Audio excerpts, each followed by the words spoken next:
Welcome to our channel, Honest Hockey Takes. I'm Howin and this is Scott. Hey guys, so today we're going to be talking a little bit about the St. Louis Blues. And one main question still stumps us to this day. Who are the St. Louis Blues? And I say that because this team quite possibly could have had the oddest start I've ever seen to an NHL season. They started out by winning their first 3 games, and we're like, oh yeah, this team, pretty legit. Good call, Hoenn. Yeah, maybe they will win the division right now. And then they lost 8 straight. We're like, what the heck? This team is 3-8. And now they've won 7 straight. So they literally went win 3, lose 8, win 7. We got to find out who this team is because this is like the streakiest team I've ever seen. And on top of that, the 8 losses they didn't get any loser points out of it. They all lost in regulation. That's which is almost really impressive weird. to lose 8 games in regulation time. Yeah, it's really weird. It's probably the most bipolar team in the league right now. They won 3. It's just been streaks. It hasn't been any 1-1, lose 1. It's just 1-3, lose 8, and then 1-7. It's weird. Yeah, and you can tell by looking at some of the individual performances on this team that it has been almost a tale of like 3 seasons. The beginning, where everyone started off pretty hot, the goaltending was solid, the offense was there.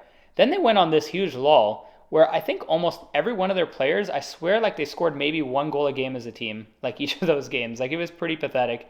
And now you're starting to see in the last 7 games on this winning streak, guys like Jordan Kyrou, Ryan O'Reilly, Tarasenko, Rob Thomas, these big name players are actually starting to perform again. And that's kind of more what we expected to begin this year, but we kind of were disappointed seeing how they were able to have that kind of bad of a mental game to lose 8 straight. Yeah, it's great to see Kyrou. If you guys watch our fantasy hockey video, you're gonna know that we want you guys to pick up or trade for Kyrou because we knew he's gonna pick up eventually. Yeah, you're not gonna pay him $8 million for nothing. No, I guess the good thing about this kind of slow start that they had, losing all those games in a row, is it created a great buy low opportunity for a lot of those St. Louis Blues players. Actually, most of them. Yeah, and when I look at the statistic of this team, I only look. Well, I've been looking further into their winning streak here, their 7-game winning streak. And the one thing that really pops up to me is that they allow the most shots on net. Can you believe that? They're dead last. They allow the pretty most. Wild. You wouldn't expect that. And on top of that, their special teams is just mediocre. It's just in the middle. It's not that good. So it's kind of weird. And I look at even further to see their 7-game win streak to see how they did it.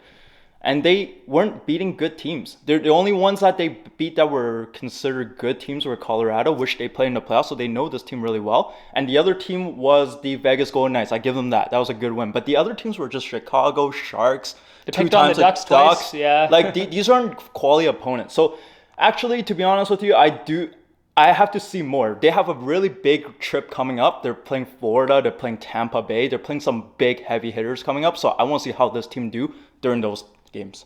Yeah, they really haven't been tested that much as of late, so it's hard to tell if they're actually bouncing back and right back to where they're supposed to be as expected preseason wise, or if they're just kind of this team that's like better than the bottom 5 teams in the league essentially. And I think it really starts in net with Jordan Binnington. This guy is inconsistent as all hell. He's been like that for a while in his career. I mean, ever since 2019 when they won the Stanley Cup, this guy has kind of not really regained that form again. He's had moments where he does, but he also has like this really weak mental game where for like periods of time he'll just go off, he'll have a bad game, and he'll lose his mind. He'll snap on the ice at players, he'll take swings at opponents, and then he'll just fall off a cliff for like 3 or 4 games where he's allowing 4 or 5 goals a game, and it's kind of wild. Yeah, I've never seen a goalie like that where he just gets angry so easily and he just takes it out like that. Like Scott alluded to about the 2019 season. Remember, they were dead last at one point, and when they got Craig Berube as their coach there. So this team is a very seasoned team right now. They're built to win now. If you look at the salary cap of this team, you see that they signed Jordan Kyrou and who's the other guy? Rob Thomas for long-term contracts. And that is actually really important to them because if you look at the rest of that roster, a lot of them are 30 years old and 31 years old. They're at their prime right now. Yeah, those are only a couple of their young pieces that they had to lock up. Even if it was a bit of an overpay, at least like they have some kind of youthful core to mold and move forward with. Yeah, but in terms of the defense has been playing a lot better. But I still think future-wise, I don't know about this team, but this team should be primed to win now. And also, Ryan O'Reilly and Tarasenko are both on their contract year, so I expected them to be better. Yeah, I'm not really very proud of this defense as a whole, but I got to give a shout out to one guy who has really stood out to me. And in my personal opinion, he has been the St. Louis Blues' most valuable player to date, and that is Justin Falk, their defenseman. This guy has been hard carrying this team throughout the wins and even being one of the better players through the losses. A lot of these players are really badly minuses, like Jordan Kyrou minus 13, Ryan O'Reilly minus 9, and they're really struggling. Like when they're on the ice, like goals are just going in left, right, and center. Justin Falk, playing the most minutes basically on the team, is +3, and he's contributing offensively as well on top of that. In 18 games, the guy has 14 points. That is way more than I'm sure almost anybody expected out of Justin Falk. So his two-way play has just been phenomenal and a really, really needed bright spot for this team. Yeah, if you watch our most undervalued players, and when we went to the St. Louis Blues, we mentioned Justin Falk because he's just so valuable to this team. He logs big minutes. He does a lot of great two-way hockey. Something that they desperately need. Not like a guy like Torrey Krug. I mean, Torrey Krug, it's kind of sad. They still have this guy $6.5 million for another few years, which sucks because I don't like this Torrey Krug guy. When they He's sign him, definitely a liability in his own zone, that's for sure. liability, he doesn't really hit. He's not a really big sized defenseman. He doesn't like, the only thing he can do is maybe quarterbacking the power play, but even Falk's doing that Falk's better. doing it better than him, so there's not a whole lot of point to have Torrey Krug on this team, to be honest with you. And another guy I'm actually quite disappointed in that I had much higher expectations for on the D-core has got to be Colton Parayko. I really thought this guy, when he was young, was going to be a future like number 2 defenseman, a pretty big stud, someone who's obviously a very physical, huge player who can play solid in his own zone and has that big booming slap shot. But he really hasn't like developed into what I was expecting him to be. He has definitely not hit that ceiling at all. And if anything, I kind of think he's regressed.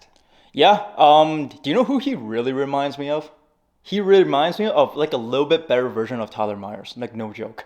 Oh, just a big guy. He's big but easy, slow, and he just easy gets to out of beat. place. Yeah, Exactly. he gets like deked around and Yeah, stuff. Yeah, yeah. it's kind of wild. Yeah, he's just not that good. That's the problem. Like, the difference between Colorado's defense to their defense is huge. Like, That's definitely going to be a thing in the future or throughout this season even, Yeah. maybe at the deadline. Yeah. They're going to have to go out and get a top 4 defenseman. Yes. I'm pretty sure, or else they can't really expect for this team to do much more than be like a wild card Let team. me ask you this question: what do you think of Scott Perunovich? Like, what do you think? Where do you think he can become? Like, He's pretty much just going to replace Torrey Krug at one point. It's not going to be that much different than that. Yeah. It's sad, but like I mean, he's got good offensive skills to his game, but I don't think he's going to be like a valuable defensive defenseman to them at all by any means.